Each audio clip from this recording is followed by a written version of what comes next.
ईद आने वाली है, यूरिक एसिड बढ़ेगा, इसको कैसे रोकोगे, बोलो ना जरा। छोड़ें। बड़ी जो है वो साल में एक बार आती है और इसमें भी आप अपने मुंह को अगर ताला लगा कर रखेंगे तो ये बहुत ही मुश्किल है। लेकिन यही वक्त है कि जब यूरिक एसिड के जो मरीज हैं वो अपना यूरिक एसिड बढ़ा लेते हैं। तो आइए मैं आपको बताता हूँ 3 ऐसी टिप्स जिससे आप गोश्त भी खा सकेंगे और आपका यूरिक एसिड जो है वो भी काफ़ी कंट्रोल रहेगा। सबसे पहली टिप, अगर आपने गोश्त खाना ही है तो उसके ऊपर नींबू डाल के खाएं, क्योंकि अगर आप नींबू डालेंगे तो उसके अंदर हमारे पास होता है विटामिन सी, जो कि यूरिक एसिड को बढ़ने से रोकता है और आपने जो गोश्त खाया उसको हजम करने में मदद करेगा।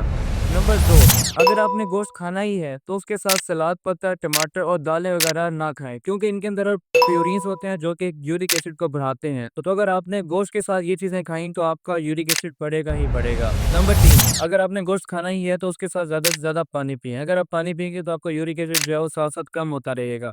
इसके साथ अगर आप दूध और दही का इस्तेमाल करेंगे तो वो भी आपका यूरिक एसिड नहीं बढ़ने देंगे। बिलफ़र्ज़ आपने गोश्त खा-खा के अपना यूरिक एसिड बढ़ा लिया है और आपके जो है एड़ियों के अंदर पाँव की उँगलियों के अंदर दर्द होना शुरू हो गया, तो आप अपने साथ गो यूरिक की टैबलेट जो है वो साथ रखें और उसका इस्तेमाल करें। इसके बावजूद भी अगर आपकी एड़ियों और पाँव की उँगलियों के अंदर दर्द है तो आप अपने करीबी डॉक्टर से रुजू करें।